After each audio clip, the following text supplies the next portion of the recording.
Hello बच्चों, नमस्कार। मैं अजीम खान। बेटे मौसम मंच पर आपका स्वागत है। और बेटे आज अपन एक लास्ट टॉपिक लेकर आए हैं जिसका नाम है डिफॉरेस्टेशन। डिफॉरेस्टेशन, तो ये याद रखना बेटे, डिफॉरेस्टेशन यानी वनोन्मूलन क्या होता है। तो सीधा सा मतलब है कि किसी वन युक्त वाले क्षेत्र को वन रहित वाले क्षेत्र में कन्वर्ट कर देना, ये वनोन्मूलन कहलाता है। या अपनी भाषा में बात करें तो बेटे वनों की कटाई। इससे पहले बेटे अपन का जो टॉपिक था वो था ओजोन डिफ्लेक्शन। तो वह भी आपको याद रखना है कि किस तरह से ओजोन का डिफ्लेक्शन होता है और किस तरह से बेटे ओजोन परत की मोटाई घटती जा रही है। यहाँ का ये टॉपिक रहेगा बेटे, ये वनों की कटाई है। तो वनों की कटाई के बारे में तो आपको भी पता है कि जैसे जैसे मानव की जनसंख्या बढ़ती जा रही है वैसे वैसे बेटे जो है धरती पर वन क्षेत्र भी कम होते जा रहे हैं। और वन क्षेत्र के कम होने से कई सारे हानिकारक प्रभाव भी मानव को झेलना पड़ रहा है।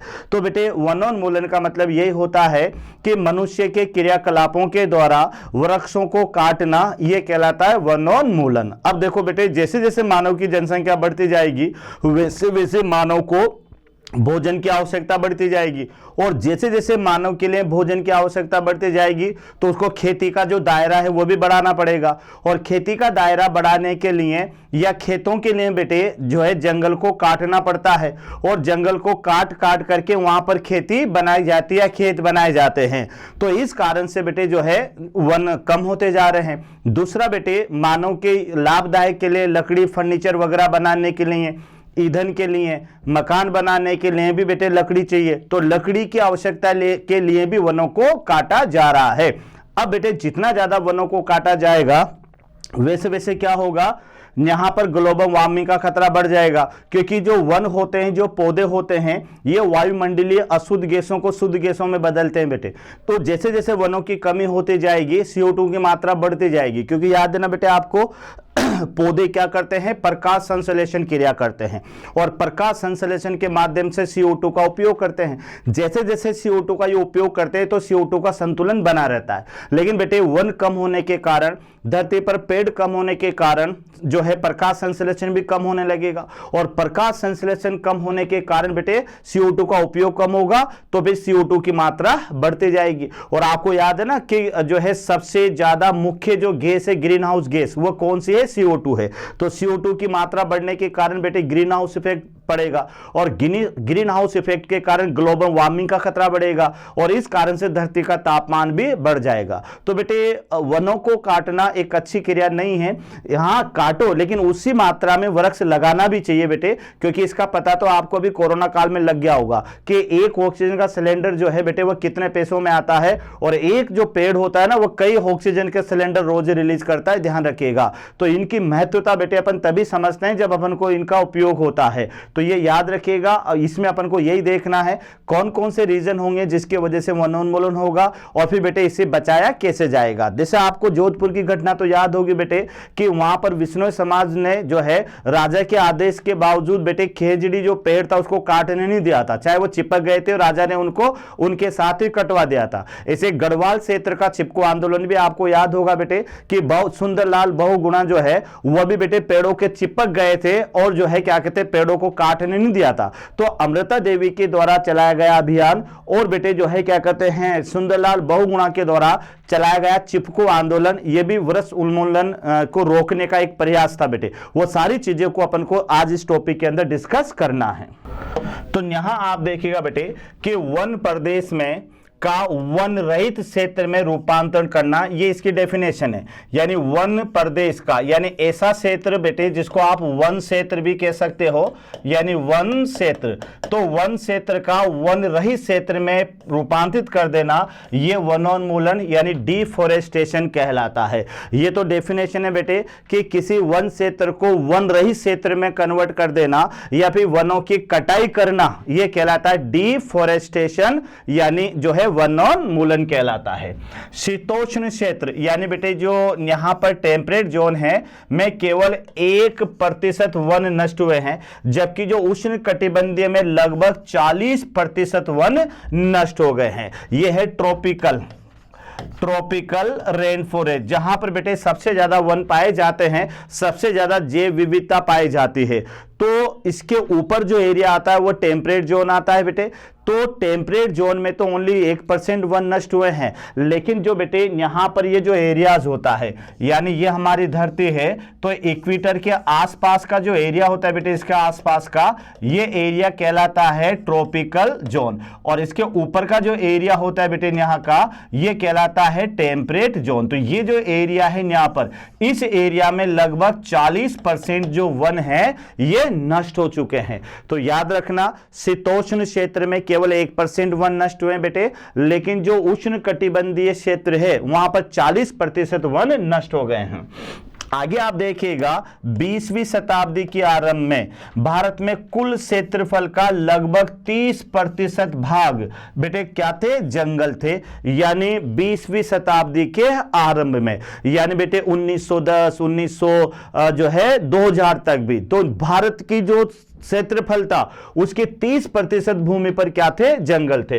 लेकिन सदी के अंत तक ये घटकर कितने रह गए, मात्र 21.54% रह गए। यानी लगभग 8.5% जो वन है वो बेटे घट गए, ये ध्यान रखिएगा। तो ये डाटा भी आपको याद रखना है कि सदी के आरंभ में तो बेटे 60% भाग पर वन थे, और अब भारत में केवल 21.54 भाग पर ही वन पाए जाते हैं। आगे देखो, भारत की राष्ट्रीय वन नीति, ये ध्यान रखना बेटे, यानी भारत की नेशनल फॉरेस्ट बेटे जो है नीति है, ये 1988 में सिफारिश की गई कि मैदानी इलाकों में तो 33% जंगल क्षेत्र होना चाहिए और पहाड़ी इलाकों में 67% जंगल होना चाहिए। ये बेटे हमारे पास में एक राष्ट्रीय नीति थी जो है नेशनल फॉरेस्ट जो है क्या कहते हैं बेटे ये, तो इस राष्ट्रीय वन नीति जो दी गई थी 1988 के अंदर, तो इसमें यह कहा गया पब्लिक से कि जो पर्वतीय क्षेत्र हैं वहां तो 67% वन होना चाहिए और मैदानी इलाकों में लगभग 33% वन होना चाहिए। यानी मैदानी इलाकों में ठीक है वन क्षेत्र कम रहे, लेकिन पहाड़ी इलाकों में वन क्षेत्र ज्यादा होना चाहिए। तो हमारी जो बेटे यहां पर ध्यान रखना, राष्ट्रीय वन नीति 1988 के अंदर क्या बताया कि मैदानी क्षेत्रों में वन कितने परसेंट, 33%, और जो है पहाड़ी क्षेत्रों में कितना परसेंट, यानी 67% वन होना चाहिए। तो ये बेटे आपको यहां पर याद रखना है। बल्कि मनुष्य के कई कार्य वनोन्मूलन यानी वनों की कटाई में सहायक होते हैं। तो ये याद रखना बेटे, मनुष्य की जो क्रियाकलाप हैं, ये आप भी समझते हैं कि अपने आप वन नष्ट नहीं होते, इन्हें तो नष्ट किया जाता है बेटे, ये याद रखना। तो मनुष्य के कई क्रियाकलाप ऐसे, जैसे खेती के लिए वनों को काटना, इतना याद रखना बेटे, फर्नीचर लकड़ी वगैरह या ईंधन के लिए वनों को काटना, तो मनुष्य के कई क्रियाकलापों के द्वारा बेटे जो है वन नष्ट हो सकते हैं। तो आप यहां पर देखो कि बल्कि मनुष्य के कई कार्य वनों की कटाई के लिए या वन उन्मूलन के लिए सहायक होते हैं। वन उन्मूलन का एक मुख्य कारण, ये ध्यान रखना बेटे, वन प्रदेश को कृषि भूमि में बदलना है। ये थोड़ा सा आपको याद रखना है कि वनोन्मूलन का जो मेन रीजन होगा वो बेटे वन भूमि को कृषि भूमि में कन्वर्ट करना है। कारण क्या है, क्योंकि धीरे धीरे मानव की जनसंख्या बढ़ती जा रही है, और मानव की जनसंख्या के बढ़ने के साथ साथ पेट के लिए भोजन कहां से लाएंगे, ठीक है, अपने जनसंख्या तो बढ़ रही है, तो बेटे अब खेत होंगे उतनी तो उत्पादन होगा, तो फिर मानव की जनसंख्या के बढ़ने के साथ साथ भोजन की मात्रा की आवश्यकता भी बढ़ेगी, और भोजन की आवश्यकता के लिए हमें ज्यादा से ज्यादा उत्पादन चाहिए बेटे, फसल उत्पादन। तो ज्यादा फसल उत्पादन के लिए हमें ज्यादा कृषि भूमि चाहिए, तो ज्यादा कृषि भूमि को लेने के लिए बेटे आसपास के जंगलों को काट दिया जाता है और उस वन क्षेत्र को बदल दिया जाता है कृषि भूमि में। तो जो है वनोन्मूलन या डिफोरेस्टेशन के लिए जो सबसे मेन कारण है वो है बेटे कि वन भूमि को किसमें कन्वर्ट कर देना, कृषि भूमि में बदला जा रहा है, जिससे कि मनुष्य की बढ़ती हुई जनसंख्या के लिए भोजन उपलब्ध हो सके, ताकि मनुष्य की जो बढ़ती हुई जनसंख्या है उसके लिए बेटे भोजन उपलब्ध हो सके। उसके अलावा देखो बेटे, जो वृक्ष होते हैं वो इमारती लकड़ी जैसे टिम्बर है, कास्ट ईंधन है, पशु फार्मिंग है, और कई उद्देश्यों के लिए भी वन काटे जा रहे हैं। यानी ऐसा नहीं है कि केवल कृषि के लिए ही वनों को काटा जा रहा है, कृषि के अलावा बेटे याद रखना कि इमारती लकड़ी बना प्राप्त करने के लिए जो फर्नीचर बनाने में काम आती है, उसके अलावा बेटे लकड़ी को जलाने के लिए भी व्यक्ति काम में लेते हैं, उसके अलावा बेटे पशु फार्म में भी लकड़ी काम में आती है, उसके अलावा और भी कई उद्देश्य हो सकते हैं, मकानों के लिए और पुल बनाने के लिए कई जगह पर लकड़ी काम में आती है बेटे, है ना। वो एक कव्वाली सुने, देख तमाशा लकड़ी का, यानी लकड़ी का तमाशा देख बेटे। जब अपन जो है क्या कहते हैं पैदा होते हैं तो लकड़ी पर चलते हैं, है ना। उसके अलावा जब जो है जवान होते तो लकड़ी के मकानों में रहते हैं, बूढ़े होते हैं बेटे तो लकड़ी का ही सहारा लेते हैं। तो वो बहुत अच्छी कव्वाली है कि ए इंसान तो देख तमाशा लकड़ी का, लकड़ी कहां कहां काम आती है बेटे। तो ये याद रखना कि जो लकड़ी होती है वो बेटे एक तो चलो ठीक है कृषि भूमि के लिए वन काटे जाते हैं, लेकिन उसके अलावा बेटे याद रखना कि फर्नीचर बनाने के लिए, इमारती लकड़ी के लिए भी वन काटे जाते हैं, ईंधन के लिए भी लकड़ी का उपयोग होता है, उसके लिए भी वन काटे जाते हैं। उसके अलावा बेटे और कई उद्देश्य हो सकते हैं जिसके कारण वृक्ष काटे जा सकते हैं।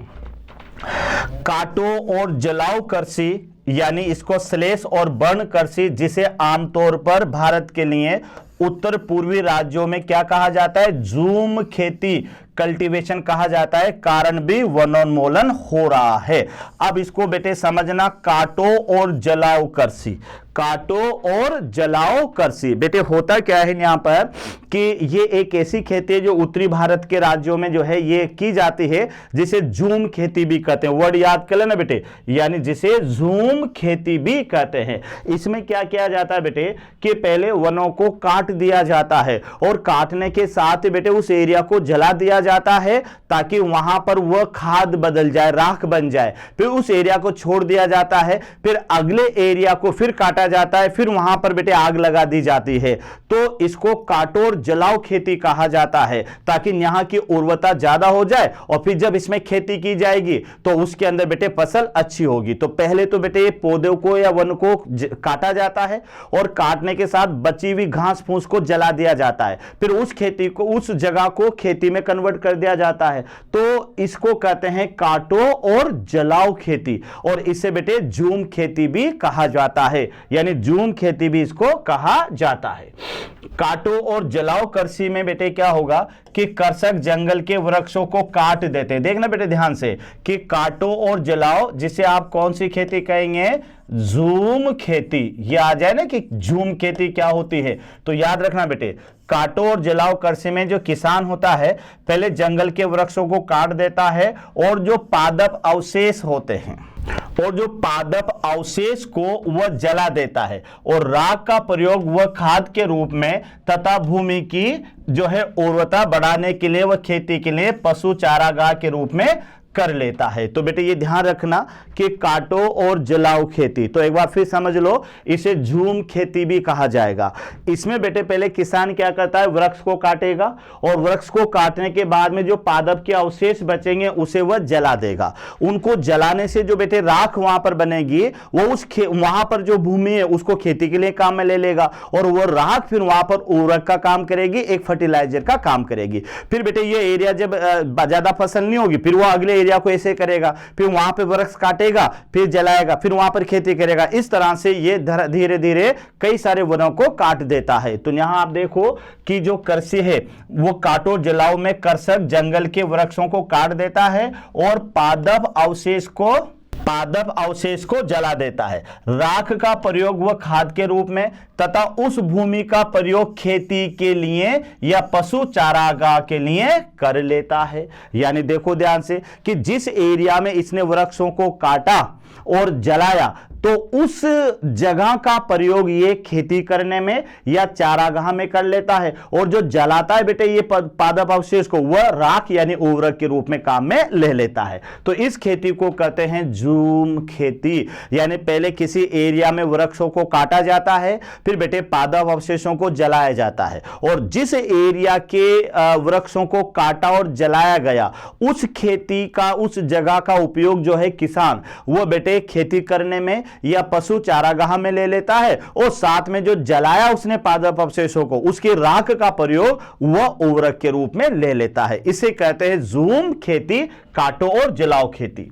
वनोन्मूलन के परिणाम स्वरूप क्या क्या है, तो इनके मुख्य प्रभाव में से एक प्रभाव है वायुमंडल में कार्बन डाइऑक्साइड की सांद्रता का बढ़ जाना। ये मैं पहले ही आपको बता चुका था बेटे, क्योंकि यहां पर आप देखो ये मेरे पास में है यानी 6CO2 और प्लस बेटे यहां पर 12H2O और यहां मैं लेता हूं आपके यानी प्रकाशीय ऊर्जा और साथ में क्लोरोफिल। इस घटना को कहोगे प्रकाश संश्लेषण, ये कहलाता है प्रकाश संश्लेषण। और यहां पर बेटे ये एक तो भोजन बनेगा और भोजन के साथ में यहां पर ये ऑक्सीजन भी बनेगी। तो आप देखो बेटे कि जैसे जैसे, और ये क्लोरोफिल आपको कहां से मिलेगा, ये आपको पादपों से मिलेगा, याद रखना। तो पादप जो होते हैं यह प्रकाश संश्लेषण की क्रिया के माध्यम से वायुमंडलीय ऑक्सीजन का यूज किस में लेते हैं बेटे, भोजन को बनाने में लेते हैं। तो जितना ज्यादा पेड़ पौधे होंगे उतना ही प्रकाश संश्लेषण होगा और उतनी ही जो CO2 है ये भोजन बनाने के काम में आ जाएगी। अब उल्टा सोचो बेटे, अगर आपने किसी एरियाज के वहां के वृक्षों को काट दिया तो वृक्षों की कमी हो गई। वृक्षों की कमी होने से बेटे वहां पर प्रकाश संश्लेषण कम होने लगा, और जब प्रकाश संश्लेषण कम होगा तो वहां के वायुमंडल में CO2 की मात्रा बढ़ेगी, ये याद रखना है ना, CO2 की मात्रा बढ़ेगी। अब देखो बेटे जब CO2 की मात्रा बढ़ेगी तो क्या प्रभाव होंगे, याद है ना, क्योंकि CO2 क्या है, मुख्य, ये याद रखना बेटे, CO2 क्या है, ये CO2 है मुख्य ग्रीन हाउस गैस है, ग्रीन हाउस गैस, ये याद रखना बेटे। CO2 क्या है, CO2 है मुख्य ग्रीन हाउस गैस है। अगर इसकी मात्रा वायुमंडल में बढ़ी तो बेटे याद रखना ग्रीन हाउस इफेक्ट यानी ग्लोबल वार्मिंग का खतरा भी बढ़ जाएगा। और वायुमंडल में अगर CO2 ध्यान रखना बेटे ये 0.003% है। जब ये बढ़कर बेटे 1% हो जाएगी ना तो ये वहीं से हानिकारक प्रभाव होना शुरू कर देगी, ध्यान रखना। तो ये थोड़ा सा आपको याद रखना है कि वनोन्मूलन या वनों की कटाई का जो सबसे मुख्य प्रभाव में से एक है कि वायुमंडल में कार्बन डाइऑक्साइड की सांद्रता का बढ़ जाना।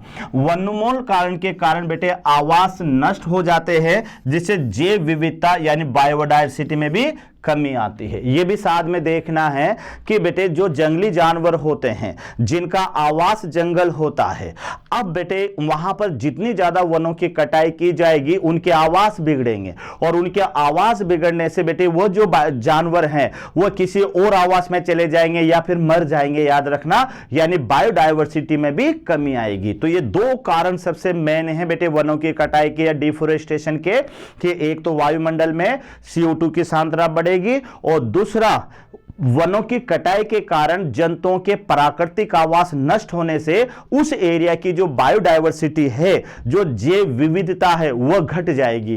क्योंकि बेटे जब जंगल को काटा जाएगा तो कई सारे जीव जंतु जो एक दूसरे पर ऊपर निर्भर रहते हैं वह प्रभावित होंगे, कई जातियां नष्ट हो जाएगी या कई जातियां बेटे किसी दूसरे इलाके में चली जाएगी। तो उस एरिया की जो बायोडायवर्सिटी है जिसमें अलग अलग तरह के जीव जंतु पहले निवास करते होंगे, जंगल के काटने के बाद में बेटे जीव जंतु या तो कुछ मर जाएंगे या किसी अलग आवास में चले जाएंगे, यानी उस एरिया की जो बायोडायवर्सिटी है वह कम हो जाएगी। तो यह नुकसान है डिफोरेस्टेशन का, यह याद रखना बेटे। क्या क्या नुकसान है, एक तो वायुमंडल में CO2 की सांद्रता का बढ़ना, जिसका मैंने बता दिया कि ग्रीन हाउस गैस है, आगे चलकर ग्लोबल वार्मिंग का खतरा बढ़ने का खतरा बढ़ जाएगा। दूसरा बेटे ध्यान रखना कि वनों की कटाई के कारण या डिफोरेस्टेशन के कारण बेटे जो है बायोडायवर्सिटी घट जाएगी, या जो नेचुरल जीव जंतुओं के जो प्राकृतिक आवास है वह घट जाएंगे, जिसके कारण बेटे जैव विविधता बहुत ज्यादा प्रभावित होगी। तो ये बेटे आपको याद रखना है। डिफोरेस्टेशन के कारण जलीय चक्र यानी हाइड्रोलॉजिकल साइकिल बिगड़ जाता है और मृदा का अपरदन होने लगता है। इस कारण बेटे डेजर्टिफिकेशन यानी मरुस्थलीकरण यानी मरुभूमि में परिवर्तित हो सकता है। यह तीसरा कारण भी याद रखना बेटे, क्योंकि जितना ज्यादा डिफोरेस्टेशन होगा बेटे जो पेड़ पौधे होते हैं ये पानी या जो है वर्षा, देखना बेटे कि पेड़ पौधों से वर्षा भी होती है, क्योंकि एक विशेष प्रेशर वायुमंडल में क्रिएट करते हैं, जिसके कारण वहां पर वर्षा होती है। तो ये जलीय चक्र को भी बेटे ये जो है सही करते हैं। उसके अलावा याद रखना बेटे कि जो है ये जो पेड़ पौधों की जड़ें होती है ये मिट्टी को बांधे रखती है, एक जगह से दूसरी जगह पर नहीं जाने देती। तो बेटे जो है डिफोरेस्टेशन के कारण मृदा अपरदन भी बढ़ेगा, क्योंकि मृदा अपरदन जब पौधे नहीं रहेंगे तो बेटे मृदा भी जो है एक स्थान से दूसरे स्थान पर जो है जाना शुरू हो जाएगी, यानी मृदा अपरदन भी बढ़ जाएगा। रिफॉरेस्टेशन की प्रक्रिया है, रिफॉरेस्टेशन याद रखना बेटे, रिफॉरेस्टेशन यानी वापस वृक्ष लगाना, यानी याद रखना बेटे इसको बोले वापस वृक्ष लगाना। एक तो डी का माने तो बेटे वनों को काटना, और रिफॉरेस्टेशन का माने वापस वनों को लगाना। तो बेटे इसको इसी से रोका जा सकता है, पुनर्नवीनीकरण।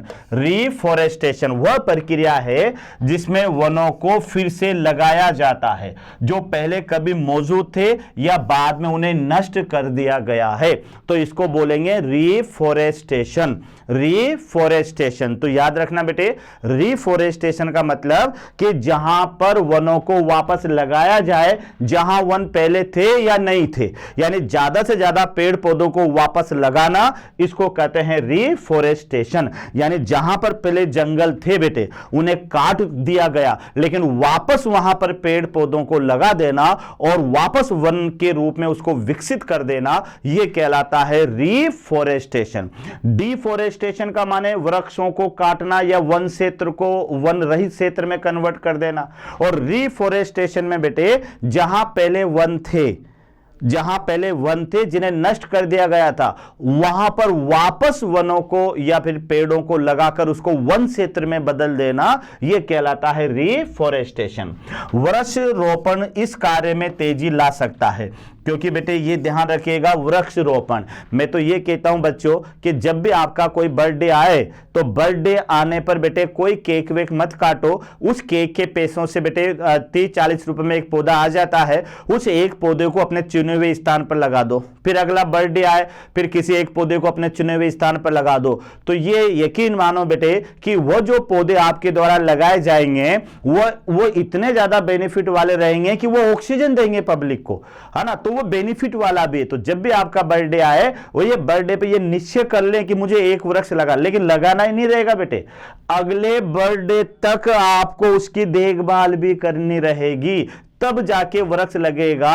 केवल मिट्टी में गाड़ने से पौधा सर्वाइव नहीं करता है, उसको जानवरों से आपको बचाना पड़ेगा, उसको टाइम टाइम पर बेटे पानी देना रहेगा, उसको जो है खाद देनी रहेगी, तब जाके वो पौधा बनेगा। तो ये फिक्स कर लो कि बेटे जैसे आपने पौधा लगा दिया, सबसे पहले तो उसकी सुरक्षा के लिए बाउंड्री बना दो, चाहे झाड़ की बना दो या तार की बना दो।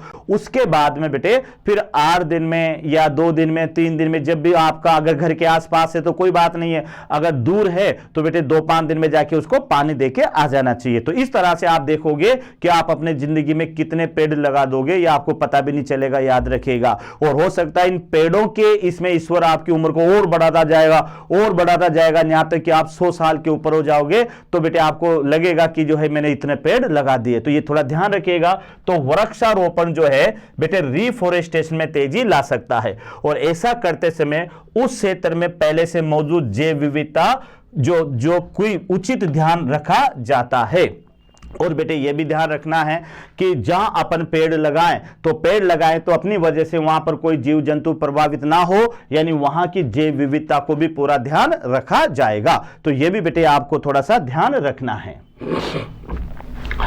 भारत में इसका लंबा इतिहास है। अब देखना बेटे, भारत में इसका एक लंबा इतिहास है। देखो 1731 में राजस्थान के जोधपुर नरेश, ये याद रखना बेटे, एक नए महल का निर्माण के लिए अपने एक मंत्री से लकड़ी का इंतजाम करने के लिए कहा। किसने कहा? जोधपुर के नरेश ने कहा। कब कहा बेटे? 1731 में। अब जोधपुर का है, राजस्थान में, तो आपको पता होगा इसे। तो उसके एक मंत्री से कहा कि यार हमें महल बनाना है, तो जाओ जंगल से जाकर लकड़ी लाओ। वह मंत्री पास के खेजड़ी गांव था बेटे, खेजडली गांव का नाम है खेजडली। तो वहां पर खेजड़ी वगैरह ज्यादा हुआ करती है, वहां पर उसी का पेड़। राजस्थान का राज्य वृक्ष कौन है? खेजड़ी है बेटे, ये याद रखना। राजस्थान का राज्य वृक्ष खेजड़ी है, जिसने वैष्णव समाज के लोग उसको एक अपने धर्म के अनुसार देखते हैं। जब बेटे राजा का मंत्री वहां गया और वो वृक्ष काटने लगा उन खेजड़ी वृक्षों को, तो वहां के जो वैष्णव समाज के लोग थे, जिसमें अमृता देवी एक महिला थे बेटे, वो आ गई, उसने मना किया कि नहीं आप ये वृक्ष नहीं काटेंगे। तो बेटे क्या हुआ, वो राजा नहीं माने, तो वो अमृता देवी, उसकी 3 बेटियां और बेटे अधिकांश गांव के लोग उन पेड़ों से जो है उन पेड़ों से चिपक गए और जो है क्या कहते हैं, उनने कहा अब काट के बताओ आप पेड़ कैसे काटोगे। तो वो जमाना था बेटे राजा का जो हुक्म है वो सर आंखों पर, क्योंकि मंत्री अगर वो हुक्म नहीं मानता तो राजा मंत्री को मरवा देता। तो मंत्री ने बेटे उसके सैनिकों को आदेश दिया कि इनको पेड़ों के साथ ही काट दिया जाए। तो बेटे बहुत बड़ा बलिदान था ये पेड़ों के लिए। तो अमृता देवी और उसकी 3 पुत्रियों के साथ कई गांव के लोगों को कटवा दिया। उसी तरह का बेटे एक आंदोलन हुआ गढ़वाल क्षेत्र में, है ना, हरियाणा के गढ़वाल क्षेत्र में सुंदरलाल बहुगुणा के द्वारा। वहां पर भी पेड़ों को काटा जाने लगा। तो बेटे वहां गांव के लोग पेड़ों से चिपक गए और उससे फिर पूरे विश्व में वो फेमस हुआ चिपको आंदोलन के नाम से। तो ये 2 आंदोलन बेटे आपको याद रखना है। तो देखो कि राजा के मंत्री और कर्मी एक गांव, और गांव का नाम था यानी केजडली, ये याद रखना, केजडली नाम का नाम था बेटे, केजडली, जहां विश्नोई परिवार के लोग रहा करते थे, के पास जंगल के वृक्ष काटने के लिए गए। तो राजा और राजा के मंत्री और कर्मी कहां गए बेटे? एक खेजड़ी गांव है जो कि बिश्नोई परिवार के लोग वहां पर रहते थे, वहां गए। बिश्नोई परिवार की अमृता नामक एक महिला ने, इसको बेटे पूरा नाम है अमृता देवी, ये याद रखना, अमृता देवी नामक महिला ने एक अद्भुत साहस का परिचय दिया और वह महिला पेड़ों से चिपक कर खड़ी हो गई और उसने राजा के लोगों से कहा कि वृक्ष को काटने से पहले आपको मुझे काटना पड़ेगा, यानी ऐसा कहा अमृता देवी ने। ठीक है, तो बेटे कहानी बिल्कुल सिंपल है कि राजा के मंत्री जो है, एक गांव है केजडली गांव है जहां विश्नोई समाज के लोग रहा करते थे, उस गांव में वह उसके आसपास लकड़ी काटने के लिए गए। तो वहां विश्नोई समाज के बेटे अमृता देवी एक महिला थी, वह पेड़ से चिपक गई और उसने राजा के मंत्री से कहा कि आपको पेड़ काटने से पहले मुझे काटना पड़ेगा। लेकिन बेटे जो है बात यह है कि दुर्भाग्यपूर्ण बात यह है कि राजा के मंत्री ने उस अमृता देवी के साथ 3 पुत्रियां और कई गांव के व्यक्तियों को भी काट दिया। तो आगे देखो बेटे इस कहानी को कि इसके लिए वृक्ष की रक्षा अपने जीवन से कहीं अधिक बढ़कर है। दुख की बात यह रही कि राजा के लोगों ने उसकी बातों पर ध्यान नहीं दिया और पेड़ के साथ साथ अमृता देवी को भी काट दिया। यह याद रखना, पेड़ के साथ साथ अमृता देवी को भी काट दिया। उसके बाद उसकी 3 बेटियां और विश्नोई परिवार के सैकड़ों लोगों ने वृक्ष की रक्षा के लिए अपने प्राण गंवा दिए। तो बहुत ही दुखांतिका की बात है बेटे, ऐसा बलिदान और तो देशों में नहीं मिल सकता कि पेड़ के लिए आज तो बेटे हमारे रिश्तेदार हमारी जान के लिए कोई जान नहीं लगाए, लेकिन आप ये देखो कि भारत एक ऐसा देश है जहां पर पेड़ों के लिए भी जो है अपने प्राण को न्यौछावर कर सकते हैं बेटे। तो ये याद रखना, ये खेजहली गांव है, खेजड़ी, और वृक्ष भी कौन था बेटे? खेजड़ी का पेड़ था, याद रखना, क्योंकि यहां पर ये अपने प्राणों के लिए जो है क्या कहते, तो पेड़ का नाम भी खेजड़ी था। ये खेजड़ी, ये ध्यान रखना, ये खेजड़ी, ये खेजड़ी राजस्थान का राज्य वृक्ष है बेटे, ध्यान रखना। खेजड़ी जो होता है ये राजस्थान का राज्य वृक्ष होता है। तो वो अमृता देवी उससे चिपक गई और दुर्भाग्यपूर्ण यह है कि पेड़ के साथ साथ उसको भी काट दिया। उसके बाद में उसकी 3 बेटियों ने और विश्नोई परिवार के सैकड़ों लोगों ने वृक्ष की रक्षा के लिए अपने प्राण गंवा दिए। पर्यावरण की रक्षा के लिए मनुष्य ने अपना बलिदान कर दिया। भारत सरकार ने अमृता देवी विश्नोई वन्यजीव संरक्षण पुरस्कार, ये याद रखना बेटे, भारत सरकार ने अमृता देवी विश्नोई वन्यजीव संरक्षण देना शुरू कर दिया। यानी उसके मान सम्मान में बेटे जो भारत सरकार है उसने अमृता देवी विश्नोई जो है क्या कहते हैं ये संरक्षण पुरस्कार देना शुरू कर दिया। यहां तक क्लियर? तो ये तो अमृता देवी की कहानी बेटे। इसी तरह से आगे जब आप बढ़ेंगे तो यहां पर यह पुरस्कार ग्रामीण क्षेत्रों में ऐसे व्यक्ति या समुदाय को दिया जाता है जिन्होंने वन्य जीवों की रक्षा के लिए एक अदम्य साहस और समर्पण दिखाया हो। यानी बेटे हर किसी को नहीं दिया जाता, ये उस व्यक्ति को ये पुरस्कार दिया जाएगा जिसने अमृता देवी की तरह ही बेटे वनों की रक्षा के लिए एक अदम्य साहस दिखाया हो, या बेटे वनों की कटाई से रोका गया हो, वन्य जीवों को मारने वाले जो अन्य शिकारी उनको रोका गया हो, वहां पर बेटे वो उनके सामने डटकर खड़ा हो गया हो, तो ऐसे व्यक्तियों को यह पुरस्कार दिया जाता है। आपने हिमालय, ये ध्यान रखना, हिमालय के गढ़वाल क्षेत्र में, अब यह भी याद रखना, चिपको आंदोलन के बारे में सुना होगा, ये याद रखना बेटे, हिमालय के गढ़वाल क्षेत्र में, ये ध्यान रखना, हिमालय के गढ़वाल क्षेत्र में चिपको आंदोलन के बारे में सुना होगा। अब देखो बेटे, चिपको आंदोलन भी वैसा ही है कि वृक्ष की सुरक्षा के लिए सुंदरलाल बहुगुणा और इसके नेतृत्व में बेटे कई सारे लोग पेड़ों से चिपक गए, उनको काटने से रोका, तो इसको चिपको आंदोलन। तो चिपको आंदोलन बेटे ये हरियाणा के गढ़वाल क्षेत्र से संबंधित है, ये अमृता देवी से संबंधित नहीं है, इस पॉइंट को याद कर लेना। ठीक है, वो पेड़ से चिपक करके और बेटे अपने प्राणों को नौशार वहां पर उसने किया था, लेकिन चिपको आंदोलन नाम जो है वो सुंदरलाल बहुगुणा से संबंधित है, और ये बेटे हिमालय के गढ़वाल क्षेत्र में ये देखा गया है। ये जोधपुर के जो है खेजड़ी से वैष्णव समाज के लोग जब खेजड़ी चिपक कर वो मर गए, उससे संबंधित नहीं है, ध्यान रखना। तो ये बेटे यहां पर देखो, हिमालय के गढ़वाल क्षेत्र में चिपको आंदोलन के बारे में सुना होगा। 1974 में ठेकेदारों द्वारा काटे जा रहे वृक्षों की रक्षा के लिए इनसे चिपक कर स्थानीय महिलाओं ने काफी बहादुरी का परिचय दिया। स्थानीय महिलाओं ने, यह ध्यान रखना, विश्व भर में लोग इसे चिपको आंदोलन की सहारा भी करते हैं। तो चिपको आंदोलन जो संबंधित है वह हिमालय के गढ़वाल क्षेत्र में संबंधित है बेटे, और इससे संबंधित जो है वह सुंदरलाल बहुगुणा है, उसके नेतृत्व में बेटे यह आंदोलन चलाया गया था। जबकि अमृता देवी जो है उससे संबंधित चिपको आंदोलन नहीं है, यह विषय ध्यान रखना। तो चिपको आंदोलन ये हिमालय के गढ़वाल क्षेत्र में सुंदरलाल बहुगुणा के नेतृत्व में कई महिलाओं ने बेटे पेड़ों से चिपक करके उनको काटने से बचाया और अदम्य साहस का परिचय दिया। तो ये आपको यहां याद रखना है। भारत सरकार ने 1980 के दशक में संयुक्त वन प्रबंधन, ये याद रखना बेटे, यानी जॉइंट फॉरेस्ट मैनेजमेंट,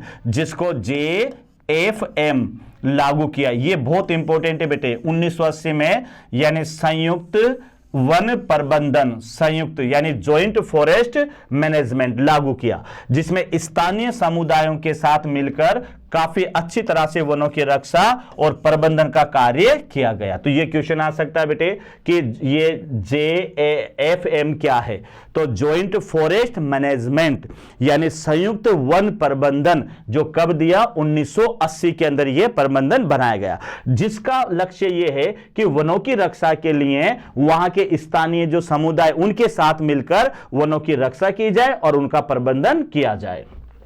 वनों के प्रति उनकी सेवाओं के बदले समुदाय को विविध प्रकार के वनोत्पाद यानी फॉरेस्ट प्रोडक्ट जैसे फल, गोंद, रबर, दवाइयां आदि प्राप्त लाभ उठाते हैं, और बदले में बेटे सरकार उनसे कहती है कि वनों से जो बेटे फल, फ्रूट, शहद वगैरह जो मिलता है उनका फायदा आप ले सकते हैं। तो बेटे ये था हमारे पास में, यानी डिफॉरेस्टेशन, जो आपको याद रखना है। चिपको आंदोलन के बारे में याद रखना है, अमृता देवी के बारे में याद रखना है, और डिफॉरेस्टेशन क्या है, रिफॉरेस्टेशन क्या है, डिफॉरेस्टेशन के नुकसान क्या है बेटे, ये सारी चीजें आपको इस चैप्टर के अंदर याद रखनी है। तो ये टॉपिक था हमारा, यानी बेटे जो है क्या कहते हैं, वन संरक्षण यानी डिफॉरेस्टेशन, और उसमें वनों को कैसे संरक्षित किया जा सकता है।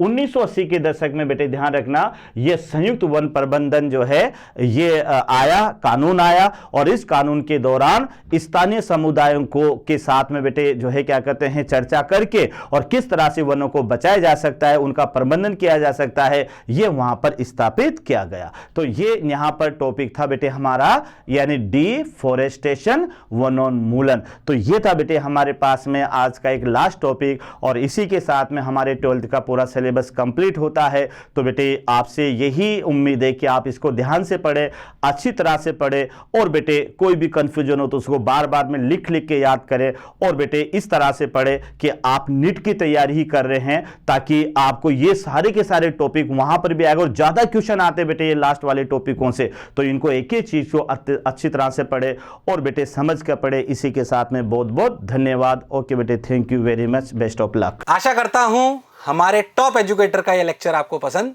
आया होगा। अगर पसंद आया है तो वीडियो को लाइक करिए, चैनल को सब्सक्राइब करिए और शेयर भी करिए, क्योंकि ज्ञान बांटने से बढ़ता है और सही बताऊं तो पुण्य भी मिलता है। मुझे सुनने के लिए बहुत बहुत धन्यवाद। Thank you.